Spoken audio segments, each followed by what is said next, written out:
நேயர்களுக்கு எனது உள்ளம் கனிந்த வணக்கம். சார், ஒரு விதை ஒன்று போடுறோன்னு வைங்க. அந்த விதை போட்டால் அந்த செடியோ மரமோ அந்த விதை எப்போ பூ பூக்கணும், எப்போ காய் காய்க்கணும் அப்படின்னு அதுக்கு விதிக்கப்பட்ட ரூல்னு ஒன்று இருக்குது சார். போட்ட உடனே முளைத்திடுமா? போட்ட உடனே காய் காய்ச்சிடுமா? அதுக்குன்னு ஒரு நேரங்காலம்னு ஒன்று இருக்கு இல்லையா? அப்பொழுது தானே அது பூ பூத்து காய் கனிந்து பழமாக்கி மக்களுக்கு கொடுக்கும். அதே மாதிரி தான் உங்கள் ஜாதக கட்டத்தில் எப்பொழுது உங்களுக்கு யோகத்தை கொடுக்கும், எப்பொழுது சோகத்தை கொடுக்குன்னு ரூல் இருக்கு இல்லையா சார்? எல்லாருக்குமே ஜாதகம் பார்க்க வராங்கன்னா உடனே யோகத்தை கொடுக்கணும் அப்படின்னு நினைக்கக்கூடாது. ஜாதகம் பார்க்க வர சொல்லவே எல்லாம் யோக ஜாதகமாகவே இருக்குமா? எல்லாம் யோக தசையாகவே நடக்குமான்னு கேட்டிங்கன்னா கிடையாது இல்லையா சார்?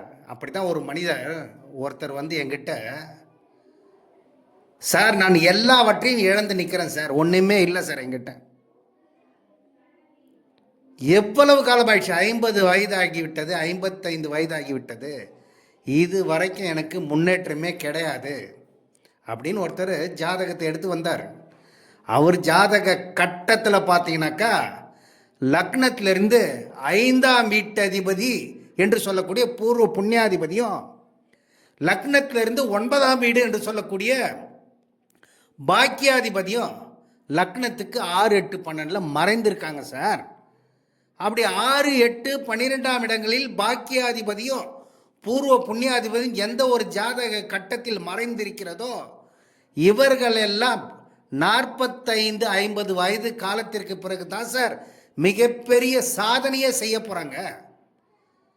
இவர்கள் வாங்கி வந்த வரம் இப்படித்தான் அப்படித்தான் நடக்கும் என்பது எழுதப்பட்ட விதி. அப்போ ஒரு மனிதன் ஜெயிக்க வேண்டும் என்றால் ஒரு ஜாதக கட்டத்தில் லக்னத்திலிருந்து பூர்வ புண்ணியாதிபதியும் பாக்கியாதிபதியும் மறையவே கூடாது. ஒருத்தருக்கு ஒருத்தரும் மறையக்கூடாது, லக்னத்துக்கு மறையக்கூடாது சார்.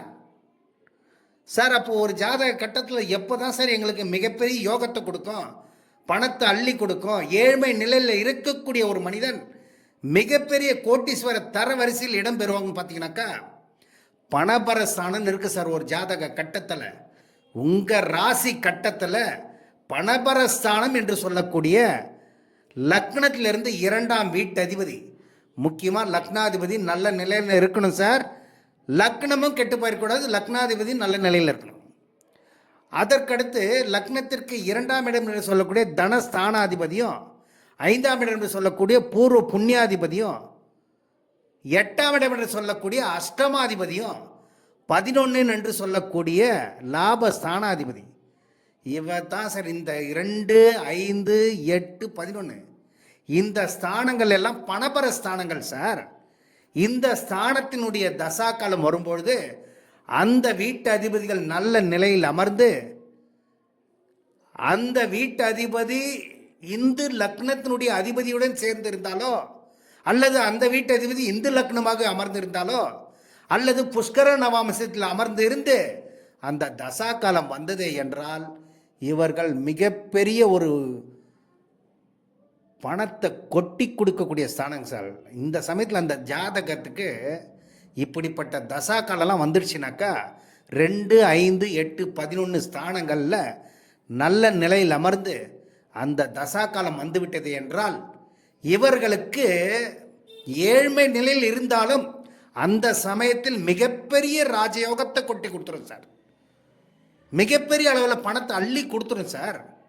புயல் காற்று மாதிரி எப்படியாவது ஏதோ ஒரு விதத்தில் இவர்களுக்கு இந்த நேரத்தில் இவர்களுக்கு மிகப்பெரிய செல்வத்தை கொடுக்க வேண்டும் என்பது எழுதப்பட்ட விதி.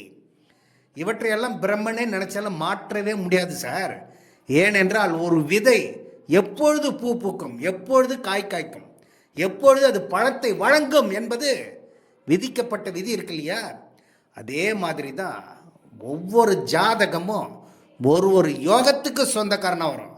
அந்த யோகம், அந்த ராஜயோகம் உங்கள் ஜாதக கட்டத்தில் எப்பொழுது செயல்படும் என்பது எழுதப்பட்ட விதி இருக்கு இல்லையா?